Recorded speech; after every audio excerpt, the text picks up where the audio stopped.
Hola Clarisa, buenas tardes. Hola, ¿qué tal, Ricardo? Bueno, lo primero, muy buenas tardes a todos. Bienvenidos al webinar Invertir en capital riesgo, oportunidades en el mercado de segunda mano. Ahora explicaremos a qué nos referimos con esa metáfora que nos hemos permitido de lo del mercado de segunda mano. Y bueno, hoy contamos con nosotros la presencia de Ricardo Miró Quesada, que es socio responsable de Private Equity en Arcano Partners. Ricardo, ¿cómo estás? Muy buenas tardes. ¿Qué tal Clarisa? Buenas tardes. Buenas tardes a todos. Bueno, Ricardo está teniendo algún que otro problemilla de conexión, con lo cual, bueno, pues si a lo largo de la sesión tenemos cualquier problema técnico, pues intentamos reconectar con él o si no, se nos incorporaría algún otro miembro del equipo de Arcano, no os preocupéis. Pero bueno, de momento tenemos a Ricardo, que yo creo que la imagen es buena, el sonido también, así que vamos para adelante. Bueno, recordaros que este es un webinar educativo, un webinar divulgativo dentro del programa de educación financiera de MyInvestor. Y en concreto, este webinar se enmarca dentro de un ciclo que nosotros hemos bautizado como ciclo Aprende con las gestoras. Entonces, dentro de este ciclo de webinars, lo que solemos hacer es entrevistar a grandes gestores o a representantes de distintas gestoras nacionales e internacionales para que nos ayuden un poco pues, a aclarar algunos de los conceptos relacionados con el mundo de la inversión. En concreto, hoy vamos a hablar de algo muy específico, ¿no? Que es el capital riesgo, que es un gran desconocido además para el inversor particular. Y también un poco para que nos ayuden a conocer pues, el producto en concreto que ellos gestionan e incluso la gestora, ¿no? Para la que trabajan. Aclararos también que la presentación constará de una entrevista, en este caso a Ricardo Miró Quesada, y después de esta entrevista abriremos un turno de preguntas en el que podréis plantear todas las dudas que tengáis con respecto al tema del que hemos estado hablando, ¿no? Y bueno, pues como os decía en un principio, hoy tenemos con nosotros a Ricardo Miró Quesada, que es socio responsable de Private Equity en Arcano Partners. Arcano es una gestora que cuenta con 20 años de experiencia, fue fundada en 2003 y es especialista tanto en banca de inversión como en productos de gestión alternativa, como es el caso de los fondos de capital riesgo. Y bueno, en cuanto al activo en sí, ¿no? En cuanto al capital riesgo, pues este tipo de inversión hasta hace muy poco estaba limitada a grandes patrimonios e inversores profesionales. De hecho, la ley exigía, para que os hagáis una idea, una inversión mínima de 100.000 euros. Sin embargo, un reciente cambio normativo ha abierto la puerta para que se pueda democratizar esta inversión, para que esté al alcance de muchísimas más personas, ¿no? Y ahora el mínimo de inversión se ha reducido desde esos 100.000 euros hasta 10.000 euros. Con lo cual, bueno, pues ahora es un asset class, es un tipo de activo que ya puede estar al alcance de muchísimas más personas y que merece la pena pues, que conozcamos, que entendamos, que comprendamos muy bien también cuáles son los riesgos que implica y las ventajas que nos puede ofrecer, y para eso estamos hoy aquí. Y en concreto, además, para hablar de una subestrategia dentro del capital riesgo. Pero bueno, lo iremos viendo más adelante. Así que si os parece, comenzamos con la entrevista con el experto que nos acompaña hoy, con Ricardo Miró Quesada. Bueno, Ricardo, la primera pregunta que te quería hacer antes de comenzar, para ir, si te parece, de lo general a lo particular, ¿podrías explicarnos qué es eso del capital riesgo? Muy bien. Pues muchas gracias Clarisa por la introducción y por la oportunidad de presentar hoy aquí. Eh, Como bien dices, empecemos por lo más básico y creo que es importante el entender bien de qué hablamos cuando hablamos de capital riesgo o como nos gusta llamarlo nosotros, capital privado. Y no es otra cosa que invertir en compañías no cotizadas. Vale, pues como sabéis, tenemos todos la opción de invertir en compañías que cotizan en renta variable, y el capital privado no es otra cosa que invertir en compañías privadas. Y seguro que muchos de nosotros hemos invertido incluso en capital privado, eh, sin saberlo, ¿vale? Invirtiendo pues las empresas familiares en muchos casos o en compañías que empiezan de amigos o conocidos. El capital privado es la inversión en compañías en distintos sectores, en compañías en distintas etapas, en distintas geografías, y no es otra cosa que intentar invertir en economía real, en estas empresas que esperamos que en unos años, cuando se hayan vendido, nos ofrezcan una rentabilidad atractiva, idealmente mediante bueno, el crecimiento o las mejoras operativas que se hayan podido lograr en estas empresas que al venderse pues nos ofrecen una rentabilidad. Así que, nuevamente, muy parecido a las inversiones que estamos acostumbrados a hacer en bolsa, pero en este caso no son compañías que cotizan en un mercado, sino que son compañías que están en manos privadas. Ujú. Una pregunta que le voy a hacer a los asistentes. Me comentaba uno de los asistentes a través del chat que se está entrecortando un poco la comunicación. No sé los demás si estáis oyendo claramente a Ricardo. Yo sí, yo desde donde estoy le estoy oyendo perfectamente y la imagen, bueno, se ve un poco pixelada, pero le veo bien. No sé los demás. Dicen que se escucha un poco entrecortado. Eh, Hay de todo. Algunos Hay que dicen que dicen te que se oyen escucha bien, correctamente y que se otros escucha dicen que se entrecortado. entrecorta. Em, no es la ideal. A mí sí, claro. Es que mi conexión a Internet es buena, pero me temo que la conexión a Internet de Ricardo en este momento, que se encuentra ahí, le hemos pillado en un sitio un poco complicado, pues no tiene todo el ancho de banda que podría. Em, Bueno, pues vamos a seguir adelante si os parece. Os pido a los asistentes que si veis que llega un momento en que no podéis seguir el hilo de la sesión o de la charla, como os digo, tenemos un plan B. Tenemos a otras personas del equipo de Arcano que en un momento dado pueden recoger el testigo.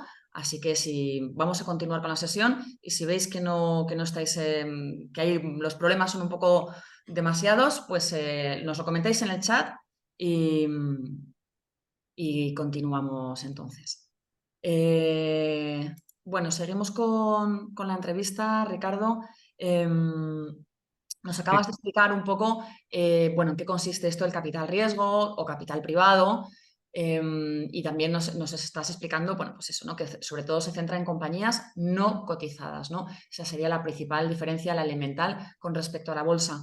Entonces, ¿qué ventajas ofrece este capital riesgo, este capital privado frente a la bolsa, ¿no? O frente a otros activos convencionales, pero quizá el más evidente a la hora de compararlo es la bolsa. ¿Qué diferencia habría entre el capital riesgo sí, y la bolsa? ¿Qué ventajas ofrecería? sí. Sí, a ver, las ventajas son muchas. Bueno, para empezar, la más obvia es que históricamente ha ofrecido rentabilidades más atractivas con una menor volatilidad, ¿vale?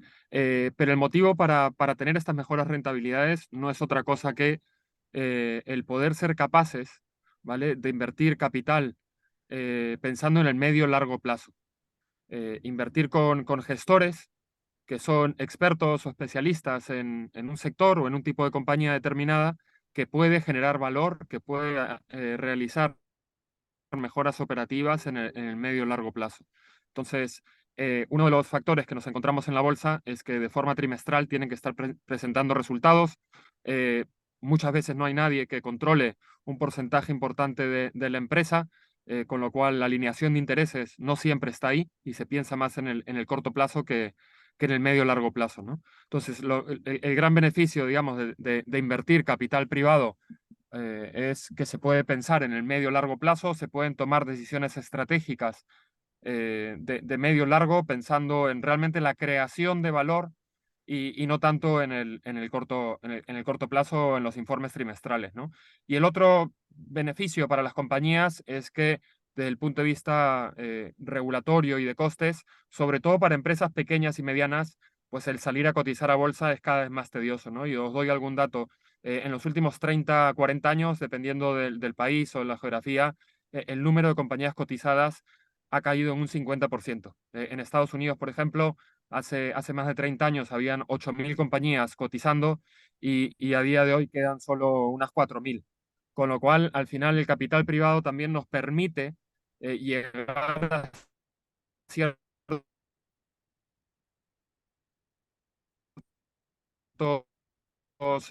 sectores o tipos de compañía no nos lo permiten, ¿no? Siempre decimos es que este es un tipo de inversión que complementa otras clases de activos. Ujú. Bueno, entonces, tendríamos por un lado esta capacidad que tiene el capital riesgo de participar, ¿no? O sea, de mejorar la gestión de estas compañías y, por tanto, de hacer que sean más rentables, ¿no? Con lo cual entiendo también de ahí, Ricardo, que en última instancia es una inversión que puede ser más rentable, ¿no? Para el inversor final que lo que puede ser la bolsa, ¿no? Porque existe esta posibilidad de mejorar la empresa, este margen de mejora que es conditio sine qua non para que el capital riesgo sea eh, motivo de inversión, ¿no? Sí, sí, definitivamente. Yo creo que el principal motivo por el que invertimos en capital privado es porque históricamente, y esto da igual si uno mira un índice en Estados Unidos, en Europa, en Asia, se ha batido constantemente y con menos volatilidad a los índices de renta variable, ¿no? Entonces, eh, como he dicho, esto es algo que va ganando peso en las carteras de los clientes minoristas o de banca privada.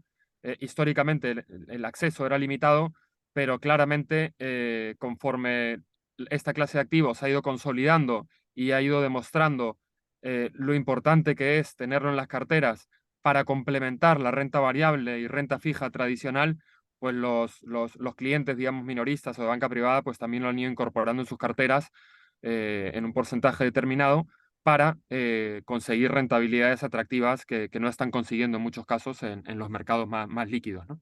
Ujú. Y bueno, luego está la otra ventaja de la que nos hablabas, es que hay muchas compañías, bueno, claro, muchísimas compañías no cotizadas, ¿no? Al final, el mercado de compañías que cotizan en bolsa, pues es el que es, y está muy trillado además, mientras que las no cotizadas es todo un universo para descubrir y para aprovechar también, ¿no? Ese margen de mejora que supone la intervención del capital riesgo.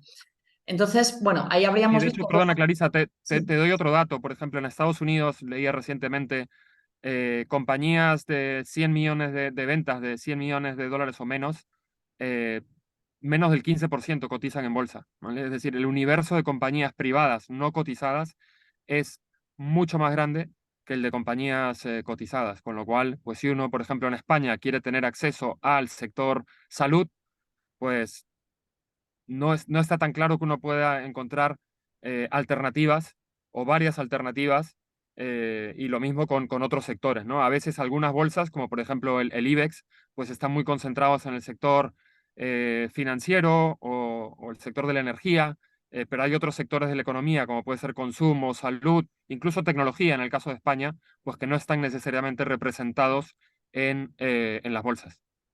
Ujú. Es verdad, efectivamente, el hecho de contar con un universo de inversión muchísimo más amplio, pues implica que hay muchos sectores de actividad, muchos modelos de negocio a los que vamos a poder tener acceso que a lo mejor en el mundo de la bolsa pues no están, ¿no? Porque esas compañías no están cotizando, ¿no?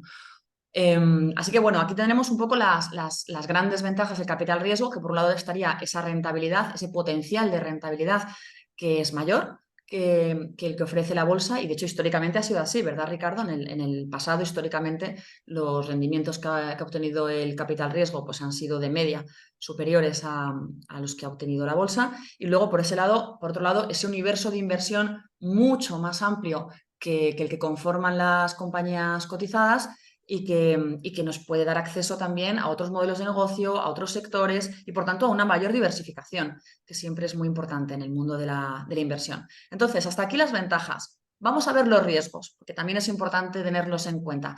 ¿Cuáles son los riesgos específicos, Ricardo, del capital riesgo? Sí, a ver, diría que hay vamos, dos riesgos quizás vamos, los más relevantes, digamos, a tomar en cuenta, ¿no? El primero y yo creo que el más obvio, como cualquier inversión, es la posibilidad de no recuperar parte o todo el capital invertido, ¿no? Eso, pues, se puede mitigar haciendo una buena selección, pues, de las compañías, de los fondos, pero diría que eso no es distinto a lo que sucede con otras clases de activos, como incluso puede ser la renta variable cotizada, ¿no? Yo creo que el más claro riesgo de esta clase de activo es la liquidez, ¿vale? Esta es una clase de activo que a diferencia de la renta variable, donde dependiendo del tipo de empresa y el tamaño, pues la cotización es diaria, en cualquier momento uno puede comprar o vender prácticamente una empresa, aquí no. Estas son compañías o inversiones ilíquidas que se van materializando, digamos, o se van monetizando conforme se va vendiendo la totalidad de la empresa, ¿no?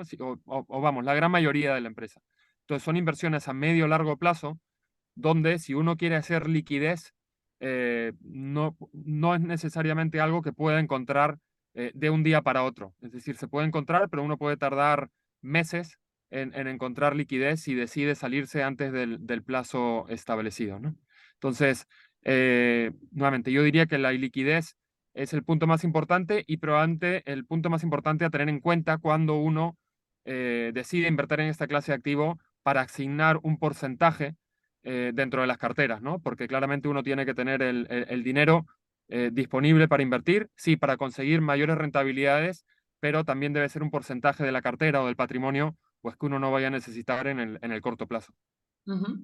Una cosa, Ricardo, nos comentan en el chat, es verdad que las preguntas las vamos a hacer después de la entrevista, pero es verdad que justo la pregunta que nos están haciendo van al hilo de un tema que acabamos de tocar y quizás sea mejor comentarlo ahora. Nos dicen si podemos dar algún dato, aunque sea histórico, sobre la rentabilidad que suelen ofrecer los fondos de capital riesgo o que suele ofrecer el capital riesgo como asset class. Sin, obviamente, ningún dato de rentabilidad que ofrezcamos está garantizada. La rentabilidad no está garantizada, pero ni con el capital riesgo, ni con la bolsa, ni con los bonos, lamentablemente. Entonces, los datos que sí que se pueden ofrecer son datos históricos, ¿no? A lo mejor datos de ciertos fondos o de la categoría en su conjunto en un periodo temporal determinado que nos pueden servir un poquito como botón de muestra. Pero bueno, siempre es bueno recordaros que no son rentabilidades garantizadas. Es una muestra, además nos está preguntando precisamente justo ahora un oyente, para que os hagáis una idea cuando hablamos de rentabilidad de qué cifras estaríamos hablando. Sí. A ver, esto como siempre depende un poco de las geografías y de los índices, ¿no? Pero generalizando, ¿vale? Y cogiendo índices globales a largo plazo, 10, 15 años, vemos que las bolsas pues han ofrecido rentabilidades eh, de alrededor del 8 y 10%, ¿vale? Nuevamente, en periodos muy largos. Al final, esas son inversiones en capital de empresas y la forma de medirlo es en el largo plazo, ¿no? Entonces, estamos hablando de plazos de 10 años. Ujú. Mientras que el capital privado, en los mismos plazos, pues suele batir a la bolsa en por lo menos entre 2 y 5% de forma anualizada, ¿vale? Con lo cual estamos hablando de rentabilidades de por lo menos el 12 o el 15%, nuevamente, dependiendo del plazo, de la geografía. En Estados Unidos, por ejemplo, en los últimos años, y si uno está muy concentrado en el Standard Poor's y con mucha exposición a tecnología, pues igual el diferencial no era tan alto, ¿no? Pero cuando uno mira, por ejemplo, Europa y específicamente España, los márgenes de rentabilidad equivalentes, pues estamos hablando de más de 5%. ¿Vale? Pero diría que como media, y nuevamente por generalizar, porque esto depende mucho del sector, de la geografía, pues estamos batiendo a los índices en más de 3% al año. Ujú. Y claro, o sea, esta inversión, pues como tiene unos riesgos que antes nos estabas explicando, Ricardo, sobre todo ligados a esa liquidez que es menor, ¿no? En comparación con la que ofrecen otro tipo de productos, pues entiendo que tiene que tener un peso más o menos limitado dentro de una cartera, ¿no? Que no deberíamos invertir todo nuestro dinero en capital riesgo, sino que la inversión en capital riesgo debería ser un porcentaje más o menos limitado con respecto al conjunto de nuestra inversión, de nuestra cartera. ¿Qué porcentaje crees que debería suponer en concreto, Ricardo, la inversión en capital riesgo dentro del total del patrimonio financiero del cliente? Sí, a ver, la casuística es enorme, ¿no? Porque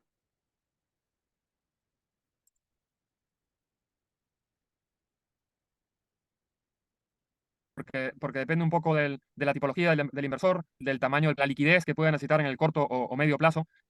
Lo que es cierto y lo que vamos viendo como tendencia, por lo menos en el mercado español, porque en otros mercados, como por ejemplo el mercado anglosajón, pues los porcentajes de inversión en esta clase de activos son bastante más altos, ¿no? Aquí, nuevamente, depende y hay un tema también regulatorio.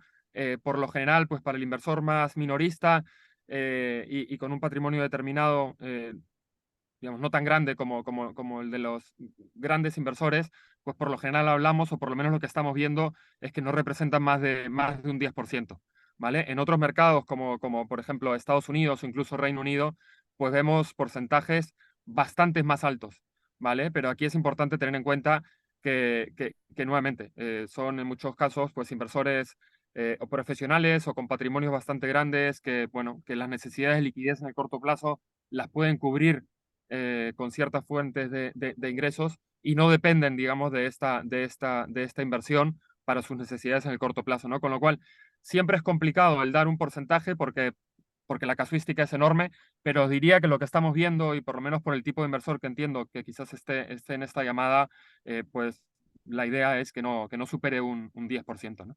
Ujú. Luego, por otro lado, Ricardo, el capital riesgo entraría en la categoría de productos complejos, ¿no? Según la normativa, por lo que para poder acceder a un fondo pues, de estas características es necesario realizar un test de idoneidad. Entiendo que también en el marco de una propuesta de asesoramiento puntual, no independiente. ¿Podrías explicarnos en qué consiste este tipo de test? Sí, a ver, el test de idoneidad, y esto lo hacemos todos, ¿eh? Incluso yo cuando invierto en nuestros fondos, digamos, estamos obligados a hacer estos test, ¿no? Y al final lo que se quiere o lo que se busca es que al ser este un producto complejo y nuevamente con ciertas características, sobre todo de liquidez, lo que se quiere es básicamente asegurar que mediante un breve cuestionario, ¿vale? El inversor privado pueda demostrar que tiene cierto nivel de formación financiera, experiencia invirtiendo y conocimiento también de que se trata un fondo cerrado. Y ahora tocaremos un poco en lo que eso significa, ¿no? Pero esto básicamente es algo que, nuevamente, se responde en un cuestionario y que hay que demostrar que uno cumple pues ciertos mínimos, digamos, para poder invertir en un producto de estas características que es muy distinto a los activos más tradicionales y más líquidos, ¿no? Ujú. Y luego dentro del capital riesgo existen varias estrategias. La inversión en mercado primario, en mercado secundario o incluso las coinversiones directas. ¿Podrías darnos una breve pincelada sobre en qué consiste cada una? Sí, a ver, como decía al principio, invertir en capital privado es invertir en compañías no cotizadas, ¿vale? Ahora, nosotros podemos hacerlo, y de hecho lo hacemos desde Arcano de tres formas, ¿vale? Mediante el mercado primario, y el mercado primario lo que significa es cuando un fondo, ¿vale? Un gestor está captando un fondo nuevo, ¿vale? Puede ser su tercer, cuarto fondo, con una estrategia determinada, puede ser invertir en el sector salud en Europa. Nosotros lo que hacemos es darle un compromiso de inversión, ¿vale? Por una cantidad determinada, y ese gestor nos va llamando el dinero conforme va encontrando compañías que cumplan con esos criterios que se han establecido, ¿vale? Entonces, eso, como funciona es, durante un periodo de 5 años nos van llamando el dinero, y luego durante otros 5 años, pues el gestor tiene un plazo para crear valor, para vender compañías, y pasados esos 10 años como máximo, a veces hay periodos de extensión, pero por lo general son 10 años de vida, pues el gestor tiene que haber sido capaz de invertir en 5 años y desinvertir como máximo en esos otros 5 años, ¿no? Y esa es la inversión, digamos, más tradicional. Ahora, la inversión en el mercado secundario lo que hace es dar liquidez antes de tiempo, digamos, a ese inversor que entró a través del mercado primario y que el día uno, digamos, hizo un compromiso y que en un periodo determinado de tiempo, puede ser el segundo, tercer, quinto, séptimo año, por el motivo que sea, quiere ser líquida esa participación, ¿vale? Y no quiere esperar a que se vendan todas las compañías que hay en ese fondo. Entonces, ¿qué hace? Y en este caso puede ser un fondo de pensiones, una compañía de seguros, una familia, vamos, el tipo de inversor al que nosotros, por ejemplo, hemos comprado sus participaciones es de todo tipo y de distintas geografías. Lo que hacemos es negociar con ellos un precio y le compramos su participación en ese mercado secundario, ¿vale? No hay un mercado como tal en el sentido de, pues como la bolsa, que uno puede enviar una orden de compra. No, aquí hay que buscar y originar transacciones y encontrar ese posible vendedor de ese posible fondo que uno quiera comprar, ¿vale? Y eso vendría a ser el mercado secundario. Es como tú bien comentabas al principio, es el mercado de segunda mano, de participaciones de segunda mano de fondos de capital privado, ¿vale? Y la Ujú. tercera, la tercera forma de invertir, que es mediante coinversiones directas en empresas, es que el gestor con el que nosotros hemos invertido mediante el mercado primario o secundario, al comprar una nueva empresa, no pone todo el capital eh, que necesita desde el fondo, sino que ofrece a los partícipes del fondo, en este caso puede ser Arcano, que invirtamos directamente en la empresa, ¿vale? De la mano del gestor, pero que invirtamos directamente en la empresa. De esa forma, bueno, tenemos acceso directo a la empresa, digamos, y complementamos nuestra cartera de fondos, ya sean primarios o de transacciones en el mercado secundario, ¿no? Pero el fin es el mismo. El fin es el mismo que es invertir en compañías no cotizadas. Pero hay tres formas de hacerlo, básicamente, que es mediante el mercado primario, secundario y de coinversiones directas. Muy bien. Bueno, pues ahora que tenemos más o menos claras cuáles son las principales estrategias de las que se vale el capital riesgo, en el webinar de hoy nos vamos a centrar un poquito más en esta estrategia del mercado secundario, ¿no? El mercado secundario de capital riesgo, que además es el caso, la subestrategia en la que se centra el producto que acabáis de lanzar, que también pasaremos a hablar un poquito más de él más adelante. ¿Cuáles son las ventajas que tiene invertir en el mercado secundario de capital riesgo frente a las otras estrategias de las que nos has hablado antes, Ricardo? Sí, buena pregunta y de hecho yo creo que en gran parte del crecimiento que está teniendo esta clase de activo entre los inversores minoristas o de banca privada es gracias al mercado secundario, ¿vale? Nosotros cuando empezamos hace 17 años en la parte de gestión de activos, pues nuestros principales inversores eran institucionales y poco a poco la base inversora digamos, de inversores de banca privada ha ido en aumento. Y en gran parte creemos que es por el componente de secundario. ¿Y por qué es esto? La inversión en capital privado, como he comentado, es una inversión de largo plazo que puede tardar 5 años en invertirse. De media, una compañía está en cartera unos 5, 6, 7 años, ¿vale? Con lo cual de media estamos hablando de 6 años de inversión a desinversión y para muchos inversores es un plazo pues que no, vamos, es inasumible, ¿no? Entonces, ¿qué hace el mercado secundario? ¿Qué hace una inversión mediante el mercado secundario? A corta plazos.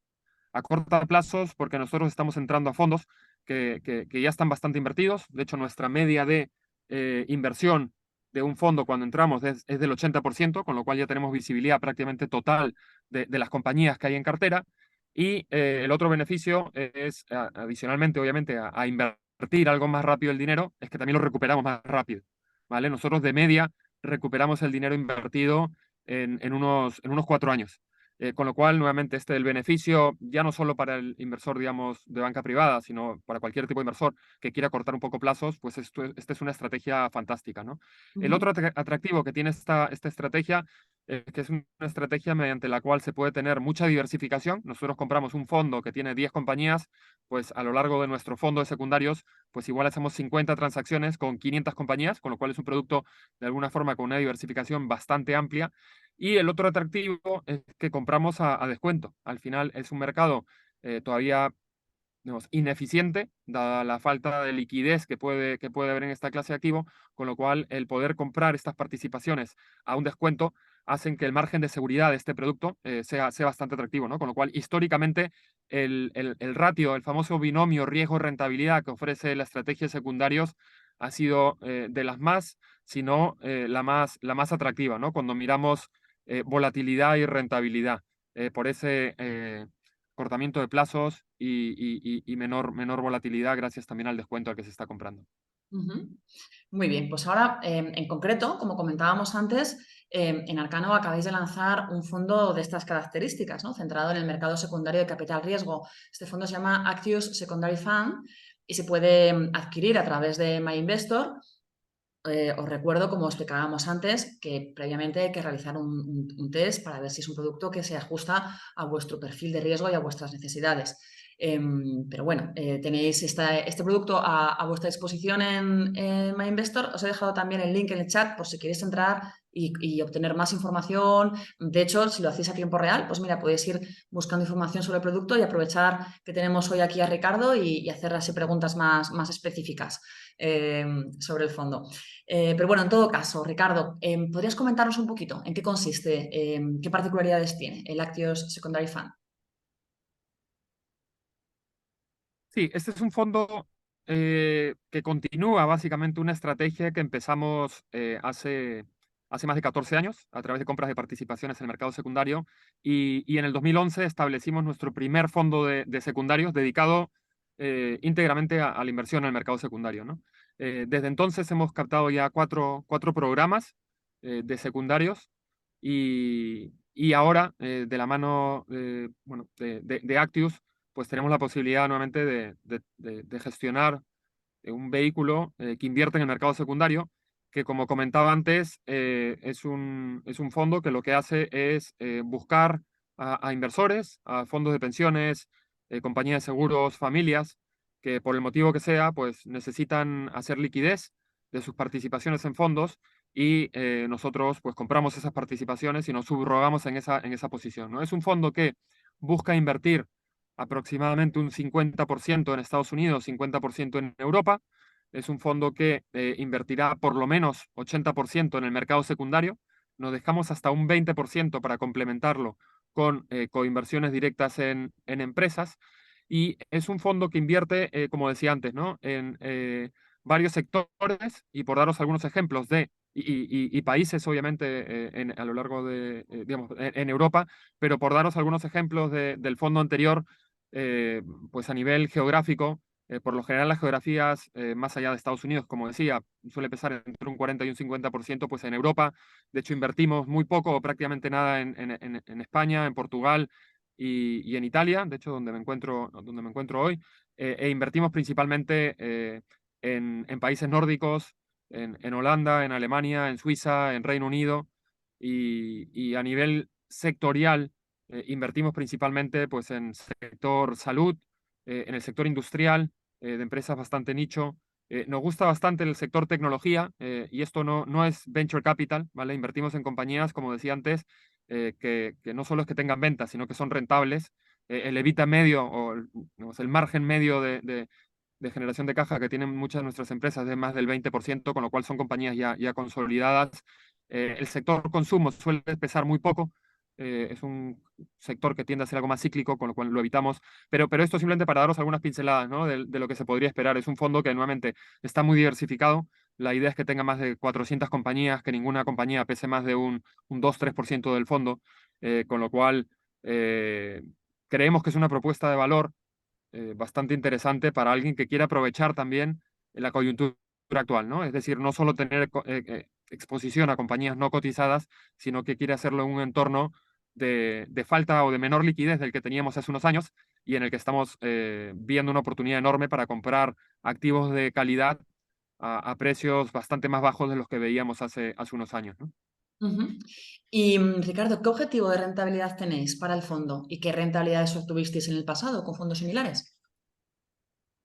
Sí, nuestras rentabilidades históricas a nivel de múltiplo en la estrategia de secundarios ha sido de más de 1,7 veces el dinero invertido, ¿vale?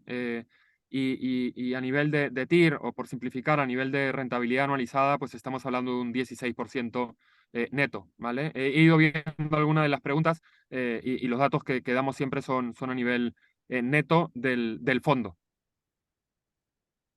Muy bien. ¿Cuándo está previsto recuperar el dinero invertido y los potenciales beneficios? ¿Se recupera de golpe o de forma progresiva? Sí, a ver, la dinámica de un fondo de capital privado y nuevamente muy distinta a la que uno tiene en los fondos de inversión más tradicionales, donde uno desembolsa todo el día uno. Aquí, como funciona es, se firma un compromiso de inversión mediante el cual uno se compromete a potencialmente desembolsar hasta el 100% de esa cantidad, ¿no? Y lo que hace la gestora en este caso Arcano, de la mano de Actius, es conforme vamos encontrando y cerrando oportunidades de inversión, pues vamos llamando el dinero, mediante lo que llamamos llamadas de capital, que se van haciendo cada cierto tiempo conforme se van encontrando estas oportunidades, ¿no?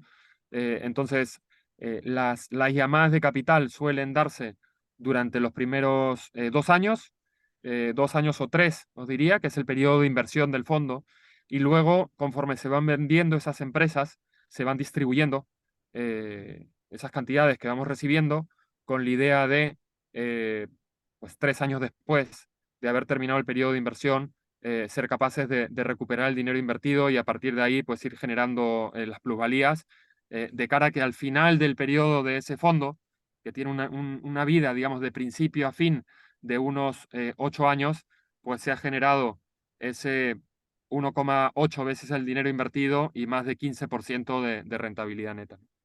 Ujú.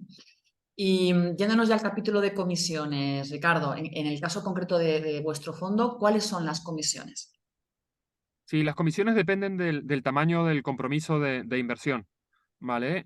Para compromisos de menos de 100.000 euros, me parece que entre 10.000 y 100.000 euros, estamos hablando de una comisión de entrada que se paga una única vez del 2% y luego una comisión de gestión de un 2%, ¿vale? Para tickets o compromisos de inversión, perdón, de más de 100.000 euros, estamos hablando, me parece que es entre 100 y 250.000 euros de 1,5 de comisión de gestión. Y luego tenemos una comisión de éxito eh, que se cobra siempre y cuando hayamos sido capaces de generar una rentabilidad neta después de comisiones de gestión del 8%. Ujú. Bueno, pues yo creo que ya puede haber gente que esté escuchando un poco todo esto que estamos diciendo y se pregunte, bueno, pues oye, a mí me parece interesante y me gustaría invertir. Bueno, pues vamos a ver cuáles son los pasos que habría que dar para invertir en un fondo de capital riesgo, ¿no? En un fondo de estas características. O sea, en este sentido, el inversor adquiere un compromiso de desembolsar una determinada cantidad. Sin embargo, no desembolsa todo el importe de golpe, sino que lo hace poco a poco. ¿Podrías explicarnos bien cómo funciona este proceso? Sí, a ver, desde que el inversor o el partícipe firma este compromiso de inversión bueno, por simplificar, digamos que vamos a tener un cierre ahora en las próximas semanas, la idea sería pues empezar a llamar el dinero. eh, el primer año el objetivo es llamar alrededor de un 40%, ¿vale? Pero este 40% no se llama todo de golpe. Se llama inicialmente un 10, 15% y luego, pues conforme, como comentaba antes, vamos encontrando estas oportunidades de inversión, pues vamos haciendo llamadas entre un 5 y un 10% por lo general, ¿vale? Históricamente, y nuevamente, esto es basándonos en la historia, esto no quiere decir que vaya a funcionar exactamente así. Como hemos funcionado es que por lo general el primer año, pues llamamos alrededor de un 40% del capital, el segundo año entre un 30-40% y el tercer año, por lo general, entre un 0 y un 10%, ¿no? Con lo cual, de hecho, si hacéis la suma, por lo general no llevamos el 100% del dinero, porque lo que nos suele pasar es que durante el periodo de inversión, pues se van vendiendo algunas empresas y ese dinero que vamos recibiendo, pues en lugar de distribuirlo para volverlo a llamar unas semanas después, pues lo dejamos en tesorería y lo utilizamos para llevar a cabo las inversiones, ¿no?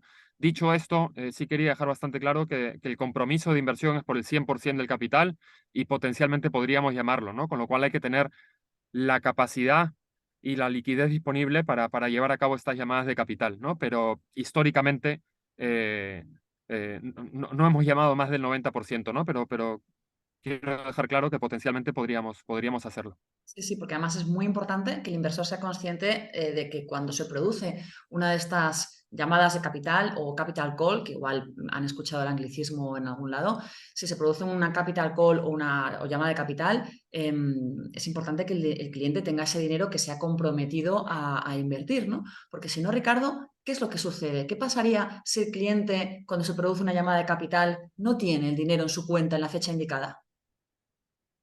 Sí, a ver, nuevamente, esto es muy importante porque conforme se van haciendo las llamadas de capital, estas llamadas de capital son para llevar a cabo inversiones que en nuestro caso pues ya hemos firmado con el vendedor, ¿no? Con lo cual es importante tener el dinero en cuenta o disponible para dentro del plazo que se requiera se desembolse este dinero, ¿no? Por lo general damos 10 días para desembolsar 10 días hábiles para desembolsar el dinero, ¿no? Llegado el punto en el que se ha cumplido el plazo para desembolsar el dinero y el dinero no está disponible, pues hay una mora, y esto está todo en la documentación legal, obviamente, que es de Euribor más 5% por el plazo que vaya transcurriendo, básicamente, hasta que el inversor desembolse el dinero y cubra esa llamada de capital, ¿no?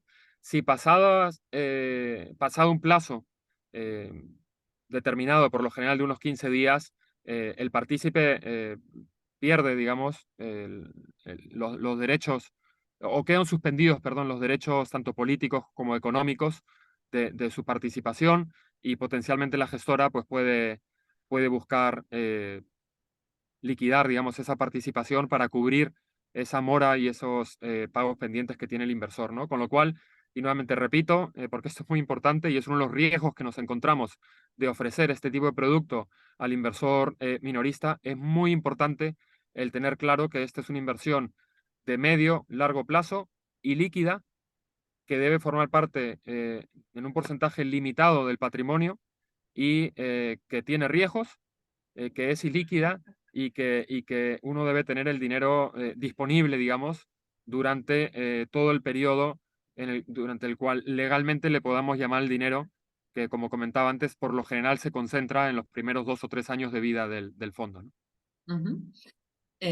Bueno, que lo suyo sería tener el dinero, pues por ejemplo, por citar un ejemplo así al azar, en una cuenta remunerada, como las que tenemos nosotros en Investor, y así tienes el dinero ya apartado, el que te has comprometido a invertir y encima recibiendo un interés hasta que recibas las siguientes llamadas de capital y ahí ya pues poco a poco lo vas entregando al fondo a medida que el fondo te lo vaya demandando.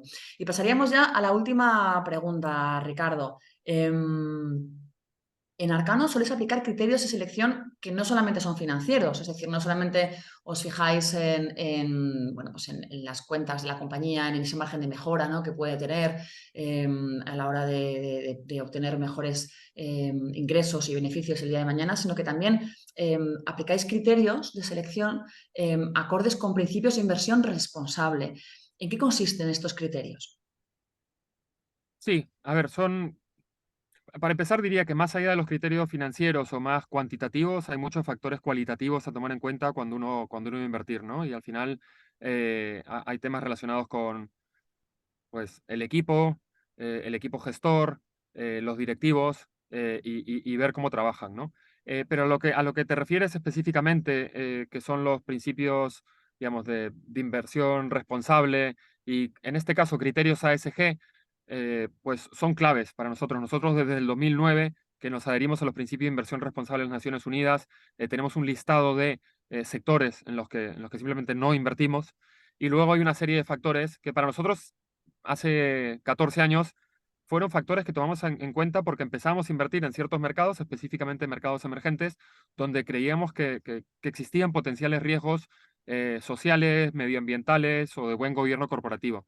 Y rápidamente nos dimos cuenta que realmente esto era una herramienta más para mitigar el riesgo de nuestras inversiones, ¿no? Y que finalmente lo que estábamos haciendo era invertir o buscar invertir en compañías más sólidas y que tenían, eh, digamos, bien cubiertos ciertos factores y procesos que les permitían, pues, no incumplir con Claro, porque hay regulación un desde el punto de riesgo, hay vista un riesgo ambiental. reputacional, ¿verdad, Ricardo? Si a una compañía, aparte de la moralidad de invertir en compañías que hacen según qué cosas, pero si además no cumplen con estos criterios, hay un riesgo reputacional muy importante, ¿no?, para esa compañía.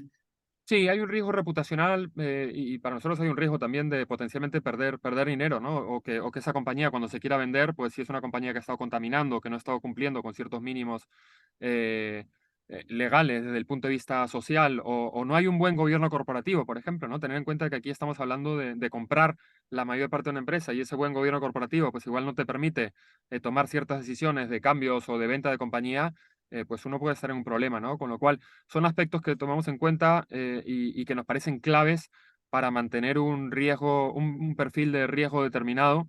Y os doy un dato adicional, que es que históricamente en estos 17 años que llevamos invirtiendo, no solo es que no tengamos ningún fondo en negativo, ¿vale? Todos los fondos que tenemos a nivel neto han dado una rentabilidad positiva, pero si vemos todas las inversiones que hemos hecho, digamos, a nivel subyacente, es decir, debajo de esos fondos, tenemos un ratio de pérdida de menos del 1%. Es decir, menos del 1% de las compañías están valoradas por debajo de coste. Y yo creo que eso es resultado no de ser más listo que nadie, simplemente tenemos unos procesos bastante claros y evitamos ciertos sectores o geografías que nos parece que pueden tener quizás un potencial de riesgo, un potencial de retorno más alto, pero un potencial riesgo también mayor y nuevamente un potencial de perder, si no todo, parte del dinero demasiado alto, ¿no? Con lo cual son factores para nosotros muy importantes, no es una moda, es algo que llevamos haciendo desde hace, como decía antes, 14 años, ¿no? Ujú, muy bien, pues nada, Ricardo, ya si te parece, vamos a abrir el turno de preguntas de los asistentes que nos están dejando además un montón de cuestiones aquí en el chat Sí. y ahora sí les damos un poco voz a ellos. Antes nos preguntaban, adelantaste tú un poquito el tema, sobre si la rentabilidad estimada para vuestro fondo, para Lactius, que es del 16%, si era neta. Ya explicabas tú que sí, ¿no? Que era neta después de IRPF. No, Em, no, no, perdón. No, no, que quede claro. Es después de después de comisiones, ¿eh? ajá, La fiscalidad, aquí tener en cuenta que cada uno tiene una fiscalidad distinta ¿cuál es la dependiendo de, clave? con lo cual, en temas fiscales, nosotros ahí sí os diría que os tenéis que asesorar bien.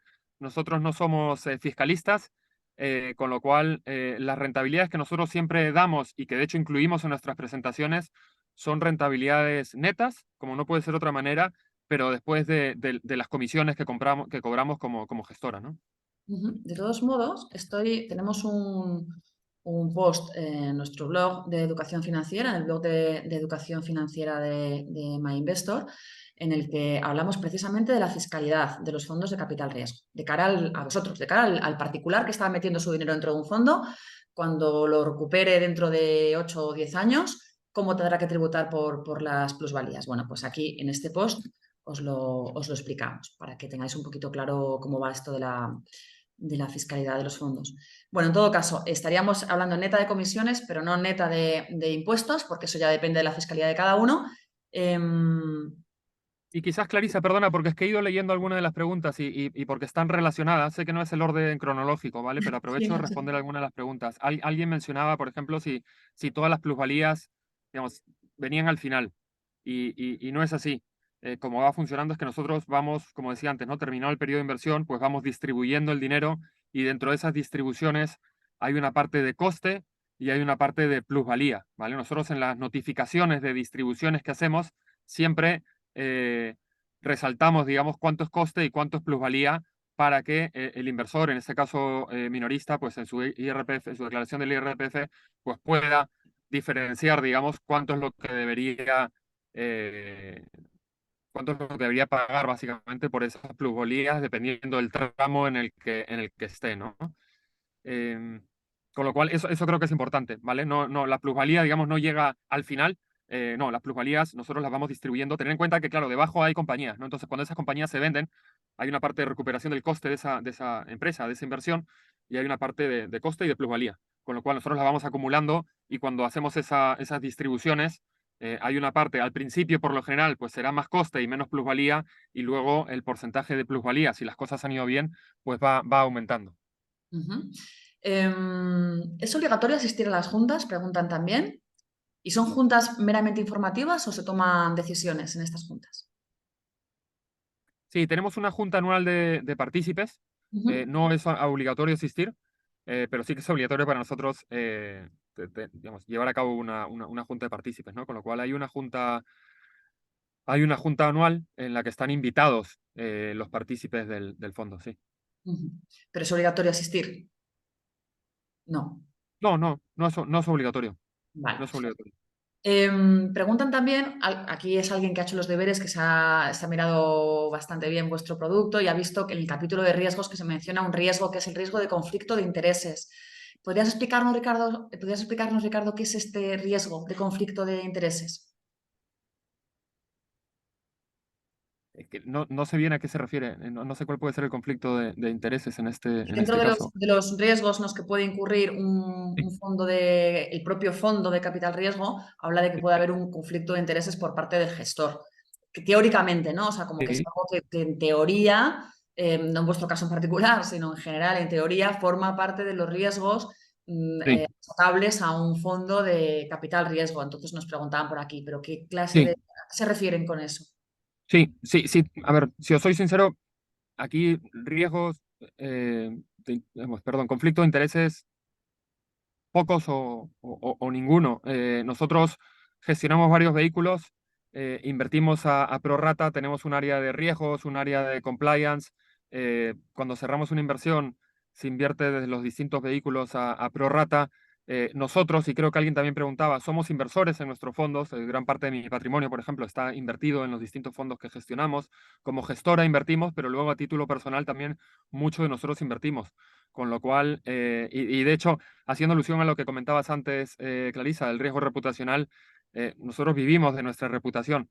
Con lo cual, conflictos de intereses y en esta clase activo, por lo menos de la estrategia que tenemos, la verdad es que nunca nos hemos encontrado con ningún conflicto de interés. Pero ojo, tenemos también un comité de supervisión que ante un potencial conflicto de cualquier tipo, pues se eleva a ese comité de supervisión donde están representados mediante, a través de los mayores inversores del fondo, están representados todos los inversores, ¿no? Pero Bueno, como es una cosa que también por imperativo legal consta como uno de los riesgos posibles que pueden aparecer, pues también. sí, Oye, y además me parece muy bien que la gente se lea bien el folleto con todos y cada uno de los. Y las dudas que tenga, que las pregunte, que para eso estamos aquí. Otra sí, persona. sí. Clarisa, ahí añadiría, porque nuevamente, conflictos de intereses por lo general pocos, pero uno de los conflictos, como decía, es el de, y potencialmente voy a hacer una inversión, pues ¿qué pasa si Arcano tiene 4 vehículos distintos? Quizás decida yo poner esa inversión en uno de los vehículos o en otro por el motivo que sea, ¿no? Ese es el primer conflicto de interés que se me viene a la cabeza y eso obviamente está bastante, digamos, hay un proceso bastante claro en el que más allá del comité de inversiones, cómo se hace esa repartición, digamos, de las inversiones, hay nuevamente todo tipo de comités y de equipos internos que se aseguran eh, que se cumplan y tener en cuenta que en este caso nosotros como gestora estamos regulados por CNMV, ¿vale? Con lo cual cumplimos con absolutamente todos los criterios necesarios bueno, y desde ese punto de vista, pues llevamos gestionando dinero de terceros, como decía antes, más de 17 años y nunca hemos tenido ningún problema. Ujú. También pregunta si es posible invertir en este asset class, ¿no? En el asset class capital riesgo, sin invertir en un fondo de capital riesgo, sino haciéndolo a lo mejor a través de un fondo de inversión o de un ETF que de algún modo pueda estar referenciado a este asset class. Igual es un poco una contradicción en término, ¿no? Porque al final estamos hablando de un asset class que invierte en compañías no cotizadas utilizando productos que lo que hacen es invertir en mercados cotizados, ¿no? En los mercados de valores convencionales. Se me ocurre quizá que haya alguna gestora de capital riesgo que cotice en bolsa, ¿no? Y que a lo mejor sea una manera que puedas tener de. Sí, sí, justo. El ETF más conocido de mercados privados es, de hecho, un ETF que lo que hace es invertir en gestoras de mercados privados, ¿vale? Con lo cual, eh, diría que, y hay algunos fondos que nuevamente están disponibles en mercados cotizados, pero no son ni muy líquidos, ni tampoco que sean ampliamente disponibles, ¿no? Con lo cual, y de hecho ahí nuevamente diría, dentro del factor riesgo, tener en cuenta que este es una clase activo y líquido, con lo cual a veces se le trata de dar liquidez a algo eh, que en lo más profundo del activo es ilíquido, ¿no? Con lo cual no estoy diciendo que no se haga, estoy diciendo simplemente que se tenga mucho cuidado y que uno se asesore bien, como siempre, si en algún momento quiere hacer algo como esto, ¿no? Pero a nivel ETF, y nuevamente no soy un experto en mercados cotizados ni en ETFs, pero el único que se me viene a la cabeza es un ETF que lo que hace es invertir en grandes gestoras que cotizan en bolsa. Porque vosotros no cotizáis todavía, ¿verdad, Ricardo? Nosotros no cotizamos en bolsa, no. Bueno, quién sabe, igual el día de mañana habría otra manera también de beneficiaros de este crecimiento. Le digo a los asistentes. Pero bueno, otra persona pregunta, yo creo que tiene un poquito confusos los términos, voy a leer su pregunta y así de paso la utilizamos para asentar dudas, ¿no? Porque puede que no se esté entendiendo bien de lo que estamos hablando cuando hablamos de capital riesgo. Dice esta persona, entonces, en la empresa que quiero entrar, puedo hacerlo a través de un fondo de inversión dirigido por una gestora o de forma privada, entrando individualmente en su capital. No, vamos a ver, aquí los fondos de inversión convencionales, los fondos de inversión o los ETFs incluso, lo que hacen es invertir en compañías que cotizan en bolsa. Y los fondos de capital riesgo invierten en compañías que no cotizan en bolsa, ¿vale? Esto en cuanto al producto. En cuanto al inversor particular, tú puedes invertir directamente en compañías que cotizan en bolsa sin hacerlo a través de fondos o sin hacerlo a través de ETFs, puedes comprar directamente acciones de la compañía que quieras y fuera de lo que son las compañías cotizadas, pues si es una compañía que tú conozcas, porque es una compañía de alguien cercano, pues a lo mejor te permiten entrar en el capital de esa empresa, pero es muy complicado. O sea, tienes mucho más fácil el acceso directo a las acciones de una compañía cuando cotiza que no a las acciones de una compañía que no cotiza. O sea, ahí va a ser casi imprescindible que entres a través de un fondo de capital riesgo, siempre que ese fondo de capital riesgo haya seleccionado a esa compañía como una de las compañías que le interesa tener en cartera. Y digo casi porque pueda existir la eventualidad de que, pues por las razones que sean, conozcas a la empresa o a los gestores y te permitan hacer una inversión directa en su capital, que es una cosa ya muy, muy complicado que suceda, ¿no? Pero precisamente una de las ventajas del capital riesgo es esa, que te está dando acceso a empresas que tú de otro modo no vas a poder acceder directamente. Tú no vas a poder comprar las acciones de esa empresa porque no es una empresa cotizada. O sea, una empresa que cotiza, tú como inversor particular siempre vas a poder invertir directamente. No necesitas un fondo para eso. El fondo lo que te aporta es otra cosa, que es una selección. El fondo de inversión selecciona las compañías que consideran que lo van a hacer mejor o selecciona las compañías con el criterio que sea, en función de la política de inversión que tenga ese fondo. Pero si quieres, puedes comprar acciones de cualquier compañía que esté cotizando en bolsa. Pero en el mundo de las no cotizadas eso no funciona así, porque tú no puedes llegar y llamar a la puerta de una compañía y decir, hola, quiero comprar acciones. No, porque no cotiza. De ahí que el capital riesgo suponga una puerta de entrada a compañías que de otro modo pues no podrías acceder a ellas. Otra pregunta que hacen, Ricardo. Teniendo en consideración que el capital riesgo se financia en gran medida en el endeudamiento, o sea, gracias a través del endeudamiento para adquirir compañías, le gustaría saber a esta persona si, en tu opinión, el hecho de que los tipos vayan a permanecer altos durante un tiempo puede afectar a las inversiones de capital riesgo, dado que la deuda será más cara y, por tanto, afectará a la rentabilidad final, ¿no? Además, el hecho de que los tipos estén altos puede afectar a las compañías adquiridas, por lo que también hay un riesgo superior, ¿no? Para estas compañías que a su vez tienen mayores problemas de financiación y demás. ¿Cómo ves tú esto? Sí, sí, muy buena pregunta. Esto al final, vamos, lo que llaman los anglosajones, LBOs o leverage buyouts, son compras apalancadas, ¿no? Es decir, se compra una empresa y nosotros, digamos, de la mano del gestor, lo que estamos haciendo es básicamente adquirir las acciones, como comentabas, de una empresa no cotizada, controlar básicamente esa empresa comprando más del 50%, por lo general estamos hablando de un 90% de la empresa, y es cierto que en la gran mayoría de los casos, pues se utiliza también apalancamiento, ¿vale? Eh, yo creo que hay que diferenciar primero entre el nivel de apalancamiento que se usa, ¿vale? En muchos de las grandes transacciones históricamente, pues se usa un nivel de apalancamiento bastante alto, de 6 7 veces flujo de caja. Nosotros por lo general invertimos en transacciones donde el ratio de apalancamiento medio pues es de unas 3 veces, que no deja de ser un apalancamiento pues superior quizás al de otro tipo de inversiones que uno puede estar acostumbrado. Dicho esto, para nosotros gran parte digamos, de nuestro trabajo se centra en entender bien las dinámicas digamos, del plan de negocio, del crecimiento esperado, de la capacidad que se pueda tener para generar valor.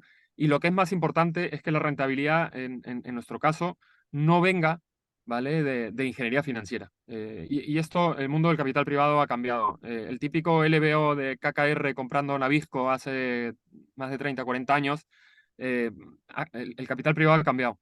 Ahora realmente la mayor parte, no digo que todos, pero la mayor parte o un porcentaje muy alto de gestores de capital privado a lo que se dedica es a especializarse en un sector o en una geografía y de realmente comprar una empresa eh, en un sector que conoce y en la que se pueda aportar valor, ¿no? Hacerla crecer, lanzar nuevos productos, ayudar a contratar un equipo directivo que igual pues ayude a profesionalizar la empresa, a mejorar márgenes, con lo cual realmente quedémonos con la idea de, al final lo que nosotros queremos es invertir en compañías que tengan un potencial de crecimiento, pero que ya sean rentables. Y el otro punto que creo que es también bastante importante es que venimos de un ciclo económico en el que, pues como probablemente esa persona que ha hecho la pregunta, pues tiene muy presente, el dinero pues prácticamente no costaba, ¿vale? Con lo cual los niveles de apalancamiento eran bastante más altos y los precios que se pagaban eran bastante más altos. ¿Qué está pasando ahora? Pues en un entorno en el que hay menor financiación y la menor financiación que hay es más cara, pues lo que está sucediendo es que los múltiplos de valoración de compra de estas empresas han caído. ¿vale? Con lo cual, lo que nos está sucediendo ahora y por qué creemos que es un momento interesante para invertir es que estamos comprando compañías de muy buena calidad a precios bastante más bajos de los que comprábamos antes, porque no salen los números como digamos, si usáramos los mismos niveles o asumiendo los mismos niveles de apalancamiento de coste de deuda que podíamos tener hace 2 o 3 años, ¿no? Con lo cual, gran parte de nuestro trabajo es analizar la capacidad de repago de esa deuda de las empresas. Pero sí, muy, muy buena pregunta porque claramente estamos en un entorno muy distinto al que estábamos hace 2 o 3 años, ¿no? Ujú, que también era un poco irreal, también te digo, ¿no? O sea, es que los tipos cero en los que nos hemos movido durante tantos años también es una situación un poco atípica, un poco sui generis, aunque haya durado bastante tiempo. Preguntan también que dónde se puede adquirir este fondo, ¿no? Del que hemos estado hablando, en Active Secondary Fund.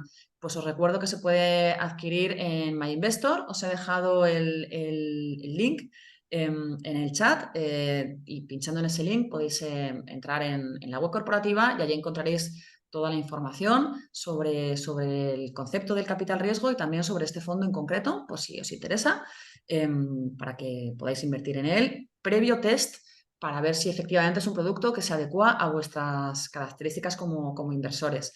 Muy importante, el periodo de comercialización. Este fondo ya está disponible, se abrió el periodo de comercialización el 13 de octubre, pero este periodo de comercialización termina el 26 de octubre. O sea que, bueno, tenéis unos días todavía, si es que efectivamente estáis interesados, pero no tantos, ¿no? O sea, el 26 de octubre ya terminaría el periodo de comercialización del fondo. Otra pregunta que nos hacen, en un escenario de década perdida o de década en negativos, ¿no? Para la inversión en bolsa, que de vez en cuando pues la bolsa pues, le pasan es muy rara vez, pero es posible que en según qué mercado, en según qué periodo histórico, pues sí, podamos encontrar ahí una década en la que la bolsa cae, ¿no? Tipo pues la crisis del petróleo de los años 70 o posible crisis de la deuda soberana por colapso de alguna divisa o lo que sea, ¿no? Entonces, cuando la bolsa hace estas cosas y va un poco en contra de su lógica natural, de su lógica histórica de subir siempre en largo plazo, ¿qué es lo que hace el capital riesgo? ¿Está correlacionado también con la bolsa? Cuando hay una década perdida de la bolsa, el capital riesgo también está correlacionado, también es una década perdida, como si dijéramos, para el capital riesgo, o no, o al revés, o supone una buena oportunidad de diversificar nuestra cartera en caso de que tengamos la inmensa mala suerte de que justo la bolsa pase una travesía del desierto. A ver, es una pregunta que vamos, podría tardar bastante en responder en el sentido de que al final la bolsa no es otra cosa que una serie de empresas, ¿vale?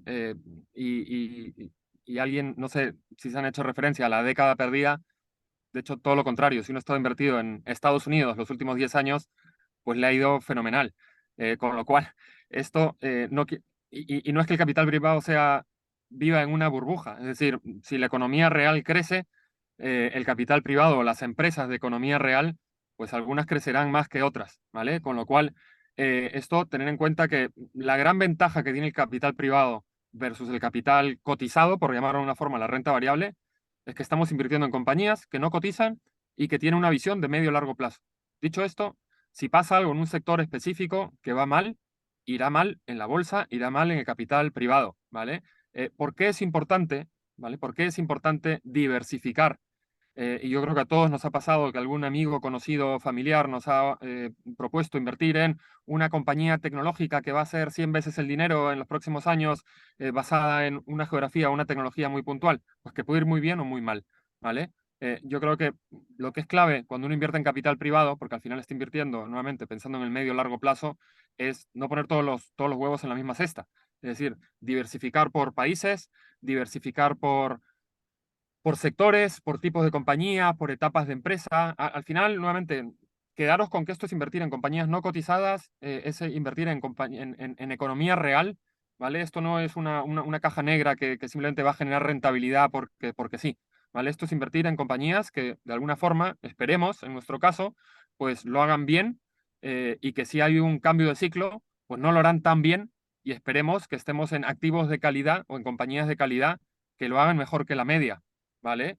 Pero si me pongo en el caso extremo de que la economía cae o se qué sé yo, contrae, que nunca ha sucedido durante X cantidad de años, pues será poco probable que la economía, que las empresas que están en esa economía real, pues puedan generar un retorno positivo, ¿vale? Dicho esto, lo que ha pasado históricamente a lo largo de muchos años y de más de una década, un par de décadas, es que se han generado rentabilidades atractivas, pero con una volatilidad importante. Y por eso es importante estar bien asesorado, tener una diversificación. Es decir, invertir en capital privado no es sinónimo de obtener buenas rentabilidades, ¿vale? Alguien puede invertir en un fondo, como decía antes, o una empresa, en un país, en un sector específico, y que eso no vaya bien.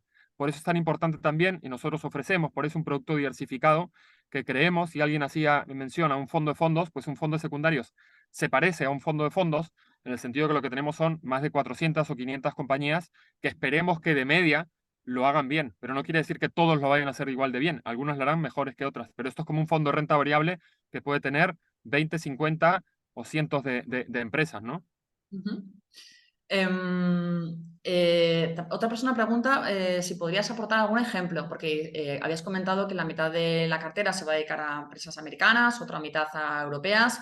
Te preguntan por aquí también qué porcentaje se prevé invertir en españolas, pero creo recordar que has dicho que no, no se interesaba a priori el mercado español o que no veíais muchas oportunidades en el mercado español. No, perdón, por aclarar ese punto, más que no nos interese o que no nos parezca atractivo, la mayor parte de nuestros inversores históricamente han sido españoles, en más de un 50%. Entonces, y cuando empezamos, obviamente eran la gran mayoría. Entonces, desde el principio lo que hemos querido es ofrecer, digamos, diversificación geográfica fuera de España, porque entendemos que la mayor parte de nuestros clientes ya tienen exposición a España directa o indirectamente, ¿no? Entonces, es uno de los principales motivos. Dicho esto, sí que tenemos algo de exposición, es muy reducida, pues porque a veces invertimos en gestores paneuropeos, por ejemplo, que están centrados en un sector, como puede ser el de salud, como comentaba antes, y que decían comprar una empresa en España o dos, ¿no? Pero sí, vamos, España históricamente pues ha pesado menos del 1 o 2% de nuestros fondos. Ujú. Entonces, te pedían algún ejemplo, no sé si se pueden dar ejemplos, pero si no se puede, no sé si quizá nos puedes hacer una pequeña descripción de una compañía, de un ejemplo de compañía que entraría dentro de de vuestros cánones, ¿no? De inversión. A lo mejor sin decir el nombre, pero, pues, por ejemplo, una compañía de un sector de estas características, la compañía tiene este tamaño, le pasa esto, pero consideramos que su margen de mejora podría ir por aquí. Un poco para que la gente tome un poco el pulso, ¿no? De cuál es la compañía tipo o qué clase de compañías son las que podéis llegar a tener dentro. Sí, a ver, la Por no típica hacerte compañía decir nombres, Ricardo, por... No, bueno, a ver, sí, prefiero no decir nombres, pero que tampoco pasa nada. Es decir, y alguien, de hecho, estaba leyendo los comentarios y alguien decía, ¿hay alguna presentación o hay? Por supuesto que sí, y ahí aparecen muchos nombres de empresas en las que hemos invertido y obviamente aparecen nuestras rentabilidades históricas, con lo cual la información está ahí, ¿vale?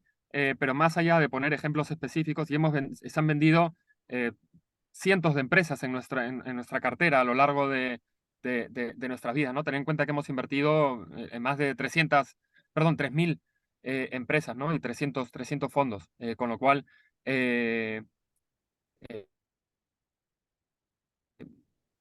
los ejemplos son muchísimos. Os doy, vamos, compañías como que, digo, por dar nombres, de hecho, de compañías que puedan, un ejemplo que siempre uso, porque creo que muchos de nosotros, lamentablemente, igual lo tenemos en casa, es Securitas Direct, es una compañía, pues, de seguridad, la típica compañía, pues, de ingresos recurrentes, que ha venido creciendo por consolidación del mercado, donde ha ido comprando algunos competidores pequeños, pero también ha ido lanzando, pues, nuevos productos eh, que complementaban bien eh, lo que ya se tenía inicialmente, quizás solo a nivel de alarmas, pues luego también otro tipo de servicios, ¿no? Compañías nuevamente que se han vendido en nuestros fondos y bastante atractivas, ¿no? En España, como decía antes, tenemos pocos ejemplos, pero os doy uno reciente, vamos, en el que coinvertimos con Ergon, que es una gestora, de hecho, eh, belga, que opera por toda Europa, pero también España, que compró una compañía española que se llama Indo, que de hecho hace muchos años solía cotizar, pues se invirtió en la empresa hace unos años, se ayudó a expandir eh, y a volver más eficiente esta empresa, a ampliar un poco la capacidad que tenía y luego se ha vendido a una multinacional del mismo sector, pues a de compañías ya vendidas, y nuevamente en la presentación, que entiendo tenéis acceso a ella, pues tenéis ejemplos eh, de todo tipo, digamos, ¿no? En geografías y sectores en los que hemos operado. Y obviamente también tenemos ejemplos de cosas que no han ido bien. Y aprovecho, creo que es importante cuando uno invierte, pues el también tener algunas heridas de equivocaciones que uno puede haber cometido, ¿no? Antes comentaba que nosotros no invertimos, por ejemplo, mucho en el sector consumo, sobre todo en la parte más discrecional. Pues nosotros no nos gusta, por lo general, el sector, en sectores donde pues, la moda, por ejemplo, sea un factor importante, ¿no? O donde haya mucha discrecionalidad, como comentaba antes, ¿no? O sectores que puedan ir muy bien, pero que sean muy cíclicos, ¿no? Nosotros, por ejemplo, no invertimos también en cosas que tengan mucho riesgo de commodity, en minería o en energía. No invertimos en el sector inmobiliario ni en infraestructura, no por otra cosa más que porque tiene un perfil de riesgo distinto, ni mejor ni peor, ¿vale? No invertimos simplemente porque no nos permite encontrar las rentabilidades que a nosotros nos interesan y donde también tenemos una mayor parte de nuestro conocimiento, nuevamente, como decía antes, en ciertos sectores como salud, el sector industrial, en tecnología, en servicios financieros. Por ejemplo, no invertimos en bancos o compañías de seguros, pero sí que hemos invertido últimamente, por ejemplo, en brokers de seguros. Entonces, bueno, nuevamente, hay muchos ejemplos de casos de éxito y toco madera, algunos ejemplos también de compañías que quizás no han ido bien, pero que nos han ayudado a seguir mejorando y aprendiendo de nuestros errores, ¿no? Muy bien. Otra persona comenta, entiendo que este fondo de capital riesgo, el Actius, en un escenario favorable distribuirá dividendos a partir de 2025 y el capital entre 8 y 12 años a partir de la fecha de inicio marcada. ¿Qué circunstancias podrían hacerles decidir unilateralmente el retraso del cierre del fondo 4 años suplementarios? Perdón porque está un poco entrecortado, pero si entendí bien la pregunta es ¿Por qué razones qué podríais llegar puede a decidir suceder para que no, retrasar para el que el cierre fondo, del fondo 4 años?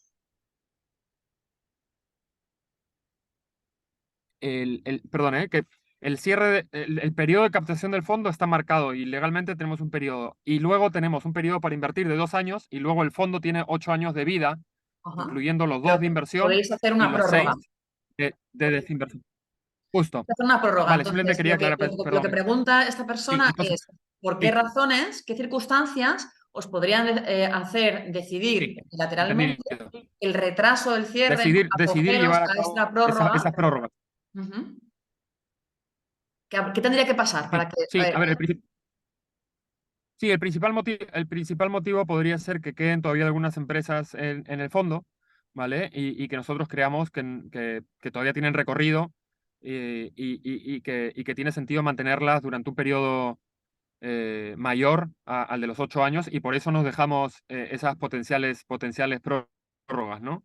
Por eso, nuevamente, digamos, la mayor parte del fondo se desinvierte dentro de ese plazo de 8 años, pero por eso también es que legalmente tenemos esas prórrogas, ¿no? Por si no se ha vendido el 100% de las empresas y no queremos acudir nosotros mismos al mercado secundario, que potencialmente podríamos hacerlo, pues lo que hacemos es eh, tener esta prórroga para mantener las empresas en cartera unos meses más hasta que sea el mejor momento para venderlas y que creamos que tiene sentido para maximizar valor, ¿no?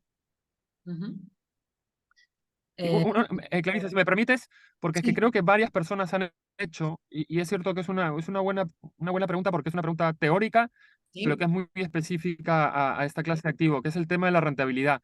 Y por lo que veo en el chat hay varias personas intentando conseguir eh, cómo estamos llegando, pues si estamos hablando de 1,8 veces el dinero en 8 años, pues no le da el 16%. Y es cierto, no te da, porque tener en cuenta, y nuevamente, y esto es importante, que no estamos hablando de un único flujo de desembolso inicial y un único flujo al final de desinversión, ¿vale?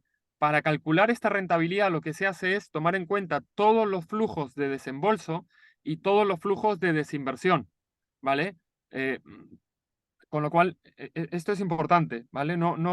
Si uno quiere hacer la rentabilidad con un solo flujo de entrada y otro de salida, no funciona así, con lo cual es imposible.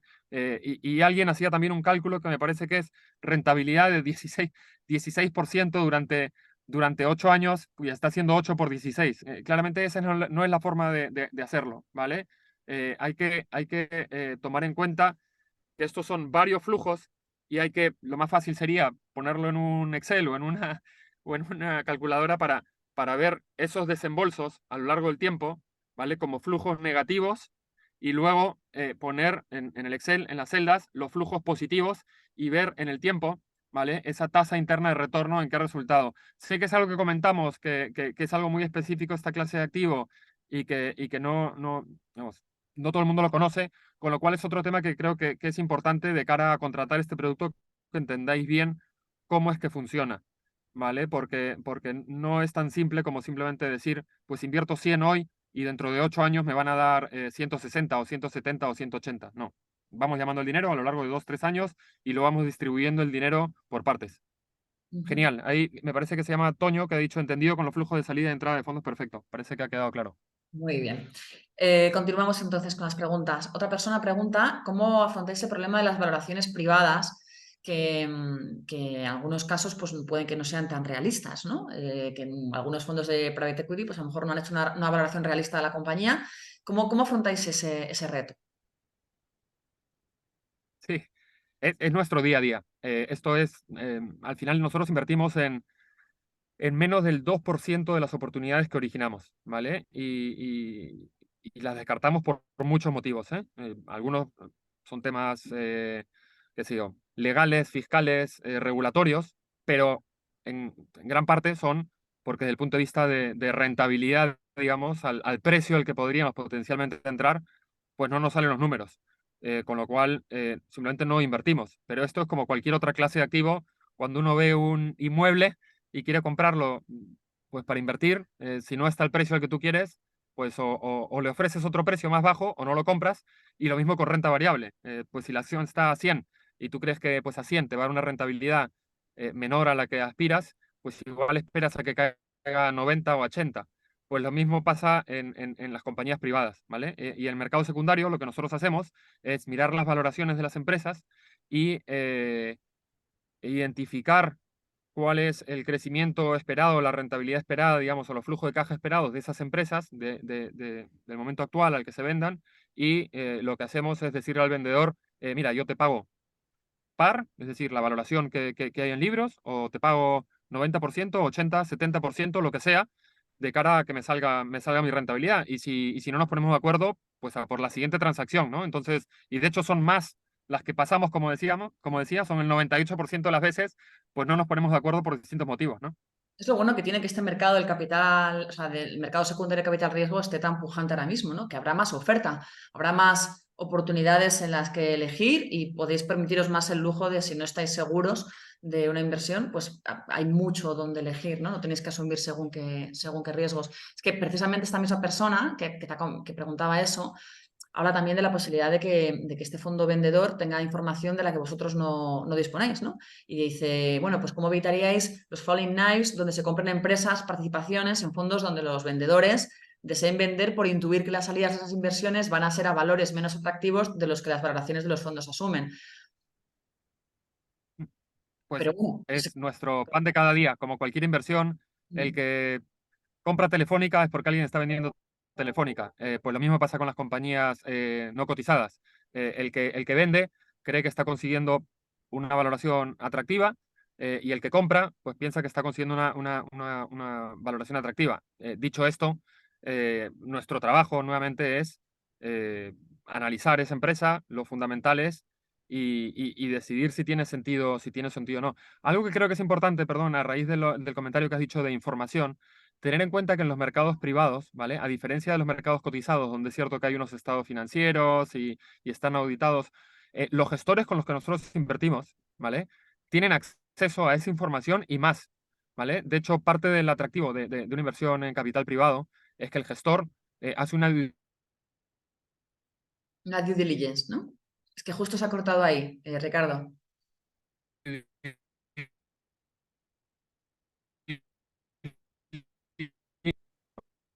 ¿vale? Con lo cual, cuando nosotros vamos a comprar una participación en un fondo, nada, sí, pero es un due diligence operativo, financiero, fiscal, de todo tipo. Con lo cual, de hecho, os diría que la due diligence que se puede hacer en una compañía privada es mayor del que se puede hacer en una compañía cotizada, ¿no? Que tiene obviamente, mucha información, pero una información limitada. Ujú.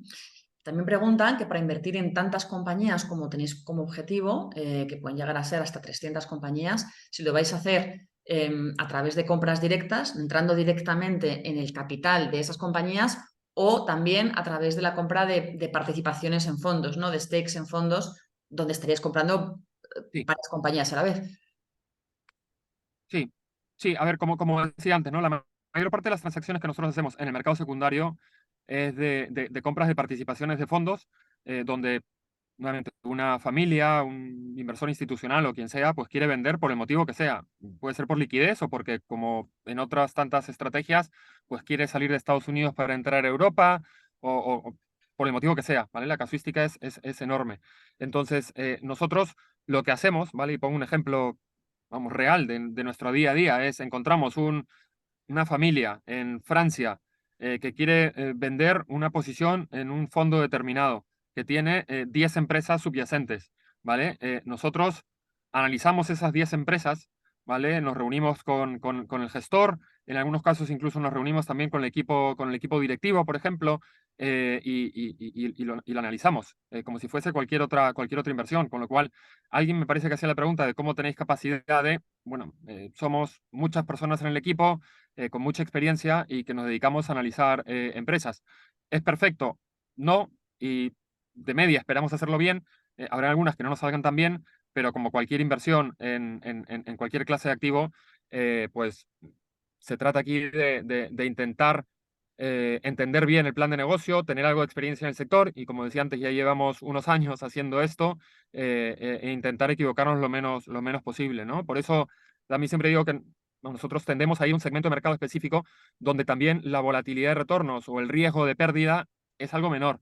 Nosotros en este fondo no invertimos en startups, no nos vamos a mercados emergentes, es decir, invertimos en mercados más desarrollados o que creemos que de alguna forma son más consolidados, donde hay algo menor riesgo, como son Estados Unidos y Europa, y luego en ciertos sectores o ciertos tipos de compañías, si antes Clarisa me preguntaba por el típico ejemplo de compañía en la que invertimos, pues el típico ejemplo es una compañía pues que tiene más de 100 millones de ventas, que tiene más de 20% de margen de EBITDA, que igual crece a más del 10%, es decir, nosotros no queremos invertir en compañías que estén creciendo al 100% porque quizás están quemando caja, nosotros preferimos invertir en compañías que tienen un flujo de caja positivo. Entonces, bueno, esas son algunas de las características que buscamos en empresas en las que invertimos, pero nuevamente, esto es al final de asumir riesgos, encontrar la mayor parte de mitigantes posible y esperemos que, bueno, basándonos en nuestra experiencia, en nuestra rentabilidad o en nuestro track record histórico, pues podamos seguir haciéndolo igual, ¿no? Pero, como sabéis, rentabilidades pasadas, pues no nos aseguran rentabilidades futuras.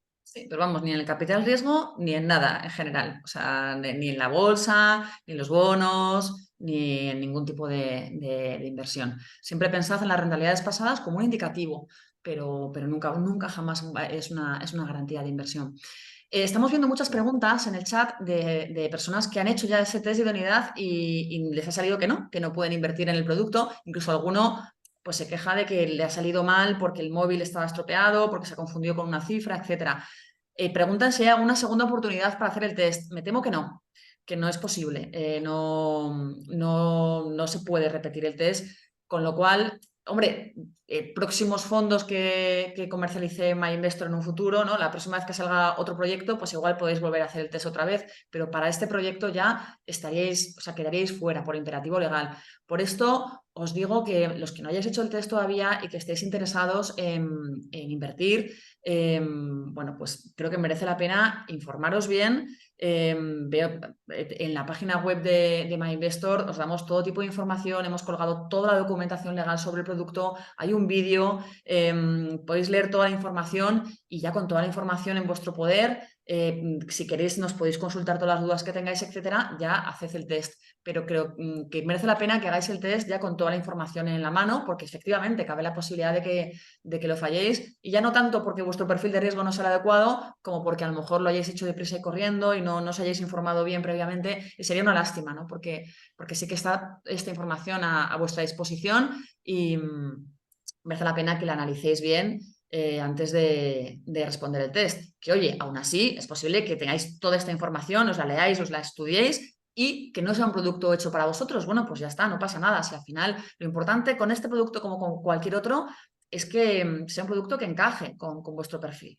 Y a lo mejor no tenéis ese perfil de tolerancia al riesgo, por mucho que estudiéis, que veáis, que analicéis, no es un producto para vosotros. Pero si sí es un producto para vosotros, pues sería una lástima, ¿no? Que no pasaréis este test por no haberos informado bien de sus características y demás. O sea que merece la pena que lo analicéis correctamente. Preguntan también si cuando termina el plazo de la inversión y se distribuyen los fondos invertidos, el capital, los beneficios, etcétera, si se puede traspasar este dinero a otros fondos, entiendo que de capital riesgo, sin tener que tributar por los beneficios. No, yo ya os he puesto, mira, No. más, ya veis a Ricardo que dice que no con la cabeza.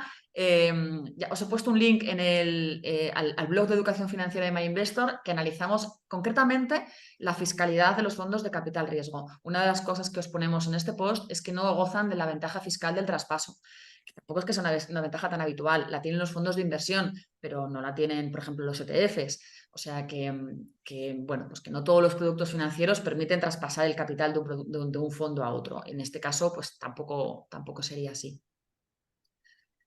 Em, ¿Es posible en una llamada de capital ampliar la cantidad a invertir o uno se debe ceñir la cantidad que ha indicado inicialmente? No, una vez, estos son fondos cerrados. Entonces, como funciona es que durante un periodo determinado nosotros, digamos, captamos el dinero y cerramos el fondo, ¿vale? Con lo cual, al momento de cerrar el fondo, el capital que se haya comprometido ya no se puede ampliar, vamos, ni ampliar ni reducir. Es decir, uno ha adquirido ese compromiso de inversión durante un periodo determinado, ¿no? Es cierto que durante el periodo de captación del fondo, igual uno invierte o compromete una cantidad y antes de que cerremos el fondo, igual quiere incrementarlo, ¿no? Eso se puede hacer, pero no, lo que no se puede hacer es una vez que el fondo ya esté cerrado, digamos, y se esté invirtiendo eh, y ya ha acabado el periodo de comercialización, pues no se puede ampliar el compromiso de inversión. Ujú. Por cierto, preguntan también, ¿qué es eso de al cabo de los 10 años se cierra el fondo? Pues al cabo de los años se cierra el fondo y ya termina la inversión y se recogen los frutos de esa inversión, porque alguien comentaba, ¿y al cabo de esos 10 años se comienza de nuevo a buscar compañías? No, simplemente ese fondo ya ha hecho lo que tenía que hacer, ha invertido en las compañías en las que tenía que invertir, ya han dado sus frutos o no, esperemos que sí, y ya está, ya ha cumplido su propósito. Habrá otros fondos nuevos de la misma gestora, probablemente, con esa estrategia, con otras, al que le guste ese asset class y a lo mejor haya tenido una buena experiencia, pues igual puede coger e invertir en otro fondo, ¿no? Pero su tiempo de vida es ese. También preguntan, al hilo de esta inversión un poco paulatina que uno va haciendo, ¿no? Se compromete a lo mejor a 10.000, pero no suelta los 10.000 de golpe, sino que lo va haciendo a través de esas capital calls, de esas llamadas de capital. Entonces piden un poco una orientación, Ricardo, ¿no? En plan, bueno, pues si yo me comprometo a 10.000, ¿como cuánto más o menos puedo tener que desembolsar en un principio y cuánto después, ¿no? ¿Hay algún tipo de guía que le podamos ofrecer de, pues mira, lo normal es que de los 10.000, la mitad en el primer año, el 20% a los 3 años Sí, o a ver, varía nuevamente, muchísimo? esto nuevamente, nosotros de hecho intentamos también diversificar, por ejemplo, en el tiempo, ¿no? O sea, tenemos un plazo determinado de inversión de un par de años y no queremos, o sea, no hacemos timing de mercado, es decir, no creemos que uno debe invertir todo en un momento específico. O sea, sí que intentamos espaciarlo en el tiempo, ¿vale? Conforme vayamos encontrando oportunidades de inversión.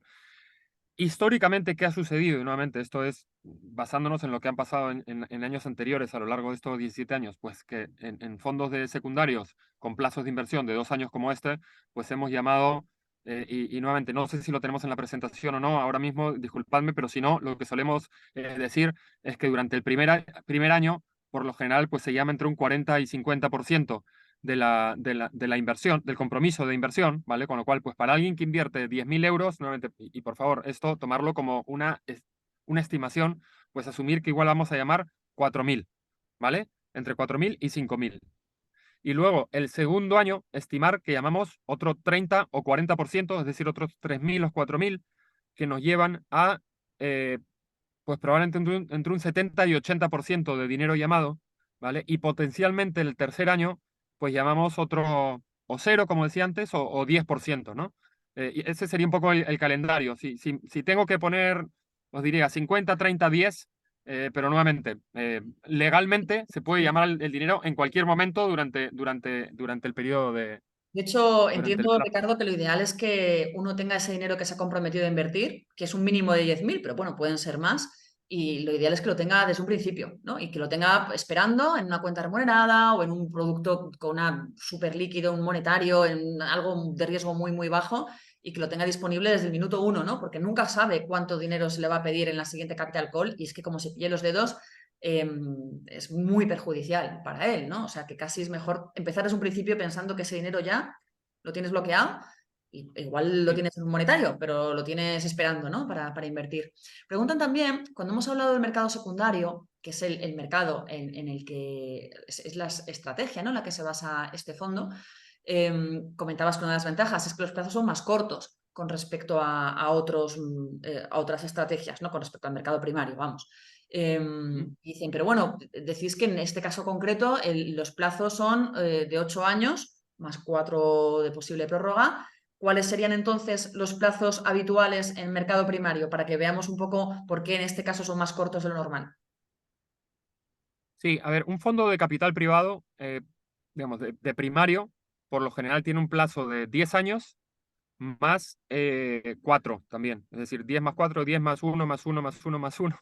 Es decir, cuatro prórrogas de un año, con lo cual potencialmente, y esto es cualquier fondo vamos, cualquier fondo, la gran mayoría de los fondos, pues ese es el estándar, ¿no? En nuestro caso, como decía antes, al entrar en fondos maduros, pues no necesitamos, por lo general, un plazo tan largo, porque estamos entrando en fondos que, como decía antes, pues igual están en su tercer, cuarto, quinto, a veces octavo año de vida y le queda poco tiempo para que termine, ¿no? Entonces, parte de nuestra construcción del portafolio, de hecho, es, bueno, en qué fondos quiere invertir, con qué plazos estas empresas, esta se va a vender en un año, en 3 años o en 5 años o cuándo, ¿no? Pero sí, vamos, el plazo normal de un fondo, digamos, de primario, de capital directo, de fondo directo, digamos, es de 10 más 4. Y en nuestro caso es 8 más 4. Por lo general las prórrogas pues se van haciendo de uno en uno y dependiendo de la situación del fondo pues se decide si ya liquidarlo, digamos, por completo o no. Ujú. También preguntan, a la hora de hacer el seguimiento del fondo, ten en cuenta que muchos inversores están acostumbrados al producto fondo de inversión. Claro, en el fondo de inversión tenemos un valor liquidativo y entonces Sí, el partícipe puede hacer un seguimiento un poco de lo que está pasando con su fondo, si sube, si baja, si lo está haciendo mejor o peor día a día, ¿no? Claro, aquí no hay un valor liquidativo diario al que puedan consultar. Entonces, ¿cómo se puede hacer el seguimiento del fondo? ¿A sí. través de esas juntas de Ah, las que hablábamos antes o dais algún tipo de información trimestral o periódica sobre cómo está evolucionando la cartera o... sí. A ver, existe un valor liquidativo, pero es un valor liquidativo trimestral, ¿vale? Con lo cual nosotros lo que hacemos es, al final de cada trimestre, pues recopilar la información de todos los fondos o empresas subyacentes, agregarlo y preparar un informe trimestral que se envía a todos los partícipes del fondo, con lo cual uno tiene un informe trimestral en el que puede ver dónde está invertido el fondo y también hay un estado de cuenta donde aparece el valor liquidativo de cada uno de los partícipes, ¿no? Estos informes trimestrales, eh, nuevamente, se envían por lo general unos 45, 60 días terminado el trimestre y los estados financieros de final de año son auditados, tanto los nuestros como los de los subyacentes. Y luego, como decía antes, también pues tenemos una junta anual de partícipes, que como su nombre lo dice, pues es una vez al año.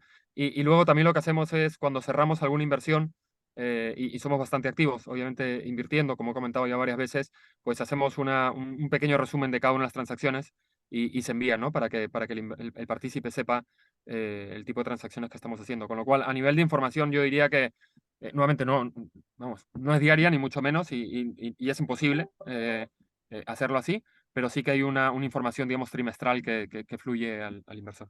Ujú. Preguntan también, una de las comisiones que se aplican en este fondo es la comisión de éxito. Uno de los asistentes Sí, dice, ¿nos podría explicar un poquito más en qué escenario se aplica esta comisión de éxito? ¿Cómo funciona? sí. La comisión de éxito funciona de la siguiente manera, ¿vale? Y dependiendo nuevamente del tamaño inversor, del tamaño del compromiso, pues hay una comisión de éxito u otra, ¿vale? Pero asumiendo una comisión de éxito del 12,5%, que es lo que se cobra en las clases, digamos, obviamente de 100.000 euros o vamos, de 10.000 a 100.000 euros o incluso un poco más. eh, ¿Cómo funciona? ¿Y a qué nos referimos con ese 8% de retorno preferente? Nosotros, para cobrar la comisión de éxito, lo que tiene que suceder es que el partícipe, ¿vale?, reciba el 100% del dinero desembolsado, ¿vale?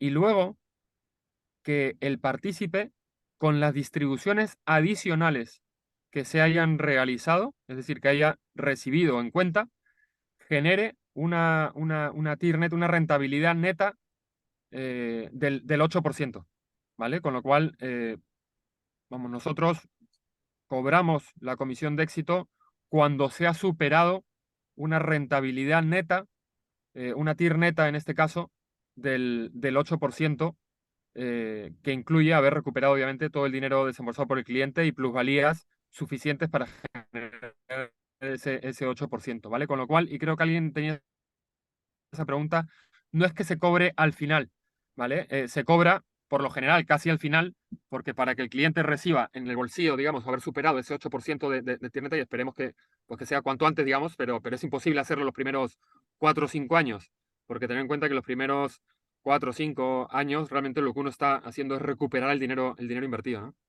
Ujú. Eh, Y de hecho, perdona, la tierneta sí es la tasa interna de retorno, que sí, es la rentabilidad, digamos, anualizada, ¿no? Mm. También en el DCI aparece que la rentabilidad de un escenario base es del 4,5%. También nos están preguntando mucho por esto. ¿A qué se refiere con esto? Del 4,5% en un escenario base. Eh, Perdonadme, porque yo creo que en todo momento decimos rentabilidades del 15% o más. Nosotros no La esperamos, de hecho, rentabilidad de un escenario base del 4,5%. Bueno, no sé, igual es una frase que, claro, sacada del contexto de todo lo demás, pues no. disculpadme porque no sé, de hecho no tenemos ni un solo fondo de capital privado que haya dado 4,5%. O sea, ninguno me eh, parece que ha estado por debajo del siete por cuando ciento, por hablamos, ejemplo. y cuando hablamos de que es un fondo cerrado, puede parecer novedad, pero bueno, que es bueno aclararlo. ¿A qué nos referimos, Ricardo? ¿Perdón? Cuando hablamos de que es un fondo cerrado, Sí. ¿a qué nos estamos refiriendo? Sí, nos estamos refiriendo a que, de hecho, alguien hacía la pregunta de si podía entrar con más capital más adelante o si se reinvertía las distribuciones o vamos, el resultado, digamos, de la venta de compañías. Un fondo cerrado lo que quiere decir es que durante un periodo determinado está abierto para nuevos inversores, ¿vale? Es un fondo de nueva creación, en este caso un fondo de capital riesgo. Legalmente esa es digamos, la estructura que tiene.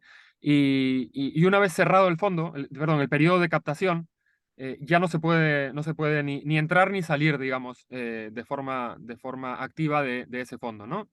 Lo que se hace es, nuevamente, o esperar a que se vayan vendiendo las empresas para ir recuperando el dinero, o esa participación del fondo, uno directamente buscar venderla, digamos, en el mercado secundario, ¿vale? Pero un fondo cerrado lo que quiere decir es que el fondo tiene una vida, digamos, un inicio y un final, ¿vale? Nosotros ese fondo luego no lo usamos para otras cosas. Es decir, ese fondo tiene un objetivo muy claro, que es invertir durante 2 años en una serie de transacciones, y tiene esos 8 años en total más prórrogas para haber vendido todas esas participaciones y liquidar el fondo, ¿vale? Con lo cual ese fondo, eh, vamos, no tiene, digamos, otro uso terminado este periodo. Ujú. Eh, Luego comenta otra. Clarisa, me vas a disculpar, pero yo tengo tiempo para una o dos preguntas más, pero es que estoy en el aeropuerto y tengo que coger un vuelo Ah, y tenía 1 hora y media. es verdad, Perdonadme, ¿eh? nuestros webinars de verdad suelen durar hora y media y es verdad que nos hemos pasado del Sí, pero metraje tengo tiempo para un par de de preguntas diferencia. si Como hay alguien tiene tantísimas alguna pregunta. preguntas, nos hemos enredado mucho, así que vamos a hacer las dos últimas muy, muy rápidas. No sé si hay algunas preguntas que veas en el chat que te parezca más importante destacar. Por ejemplo, alguien pregunta si los porcentajes que tomáis de estas compañías son mayores al 50% del capital. Sí, sí, justo había visto esta pregunta porque de hecho se han hecho varias preguntas relacionadas, ¿vale? Y es importante para entender bien cómo es que invertimos. Ujú. Nosotros, porque yo creo que a veces es un poco confuso cuando hablamos de nosotros estamos invirtiendo en empresas donde el gestor, ¿vale? Controla en su gran mayoría más del 50%, ¿vale? Entonces, ¿qué estamos haciendo? Básicamente, hay un fondo en Holanda que compra 10 empresas, ¿vale? Esas 10 empresas, ¿vale? Están participadas por el fondo X y el fondo X controla más del 50% de esa empresa. ¿Vale? Nosotros, y perdona, porque alguien hizo la pregunta de, pues si compráis el 2% de tantas empresas, eso se multiplica. No, nosotros lo que hacemos es invertir en una serie digamos, de fondos que tienen debajo 10 empresas que son controladas, ¿vale? Con una participación mayoritaria. Entonces nosotros hacemos el análisis de esas 10 empresas, digamos, y luego de las otras empresas, de los otros fondos que vayamos comprando en el mercado secundario. Entonces, como resultado, lo que tenemos es 300 empresas o 400 empresas. Entonces, alguien me parece que hacía la pregunta de, bueno, pero ¿cómo hacéis para analizar 300 empresas, ¿no? en un periodo tan corto de tiempo? Tenemos, el Grupo Arcano tiene más de 240 personas, el área de gestión de activos tiene más de 100 personas, hay 30 personas dedicadas a la estrategia de private equity, de capital privado, y como decía antes, pues estamos repartidos entre oficinas en Madrid, Nueva York y Los Ángeles, ¿vale? Y nuestro día a día es originar transacciones, analizar empresas e invertir en ellas si nos parece que son atractivas, ¿no? Entonces, eh, el fondo, ¿vale? Perdón, porque eso es importante, estas 300 empresas, que digo 300 o 400 empresas, nuevamente no es un número fijo, ¿vale? Lo que hacemos cuando vamos a invertir, de cara a ver cuánto queremos invertir en cada uno de estos fondos o empresas, nos aseguramos que estas empresas subyacentes en ningún caso superen el 2-3%, ¿vale? Pero en la gran mayoría, porque tenemos 300 400 empresas, no superan ni el 1%, ¿vale? Con lo cual hay una diversificación muy amplia. Respondo a otra pregunta que vi por ahí, perdonad, porque es que son muchas preguntas. ¿Cómo hacemos para tener rentabilidades con una cartera tan diversificada? Pues muy buena pregunta. Nosotros no estamos apuntando a hacer 3, 4 veces el dinero y rentabilidades de 30% anualizado, ¿vale? No queremos concentrar, de hecho. El concentrar te puede llevar a hacerlo muy bien o a hacerlo muy mal. ¿Vale? Nosotros tenemos un perfil de riesgo muy determinado y hemos, nuevamente, basándonos en experiencia y nuevamente invirtiendo mucho durante muchos años, pues hemos llegado a un punto, digamos, en el que creemos que es una cartera con un número de empresas y en una clase de activo lo suficientemente atractiva y lo suficientemente ineficiente desde el punto de vista del mercado secundario que para una diversificación como la que comento nos permita conseguir este tipo de rentabilidades. Pero, como bien dice la persona que hacía la pregunta, con este tipo de diversificación es prácticamente imposible el hacer 3, 4 veces el dinero. No es a lo que estamos apuntando. El que quiera hacer 3, 4 veces su dinero tiene que ir a otro tipo de inversión, donde probablemente tenga que concentrar más y asumir un nivel de riesgo bastante más alto. ¿Vale? Para nosotros la diversificación nos ayuda, y tenemos que hacer los deberes bien porque son muchas empresas para analizar, nos ayuda también, como decía, a que algunas no irán bien, pero esperemos que esas sean las que menos y que tengan un impacto pequeño, menor, en la rentabilidad del fondo. Pero es una buena observación. No, es imposible que nosotros hagamos 5 veces el dinero y no lo queremos hacer, porque como siempre decimos, el apuntar a las estrellas pues puede hacer que terminemos estrellados. Y nuestra filosofía de inversiones, y alguien hacía la pregunta, si nosotros invertimos, sí, nosotros somos inversores en todos nuestros fondos a nivel gestora y a nivel personal, y gran parte del motivo por el cual hacemos esto, más allá de que nos gusta, nos fascina, nos apasiona, es que también estamos invirtiendo y es nuestro propio patrimonio el que estamos cuidando y esperemos haciendo crecer, pero de una manera, vamos, creemos que consistente en el tiempo y con un perfil de riesgo-rentabilidad determinado, que es con el que nosotros nos sentimos cómodos para este tipo de producto específico. Que no digo que sea ni mejor ni peor que otros productos, es simplemente un producto determinado. Muy bien, bueno, pues es que ya me está sabiendo muy mal por el pobre Ricardo que está ahí en el aeropuerto, va a perder el avión. Así que ya damos por finalizado el webinar de hoy. Simplemente recordaros, si tenéis más dudas sobre este producto, os metéis en la página web de MyInvestor y allí tenemos un apartado que es capital riesgo. Os explicamos en qué consiste este activo, os explicamos en qué consiste este producto, tenéis todos los documentos legales. Si no entendéis algo, no dudéis en llamarnos. Tenemos un servicio de atención al cliente, nos podéis llamar, nos podéis preguntar incluso en redes sociales también.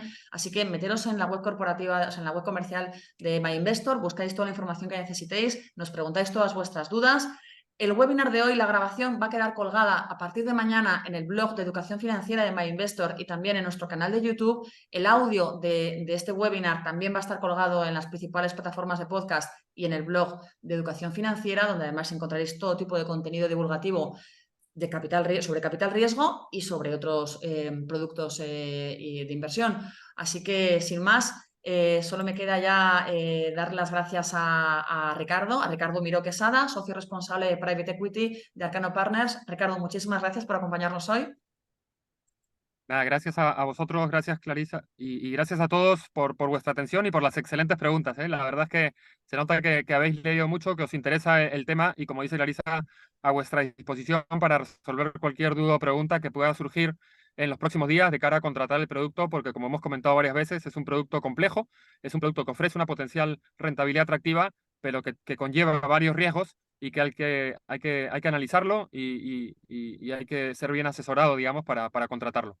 Así que contad con nosotros y con el equipo de Clarisa para resolver cualquier duda o pregunta. Nuevamente, gracias a todos y que tengáis buena tarde.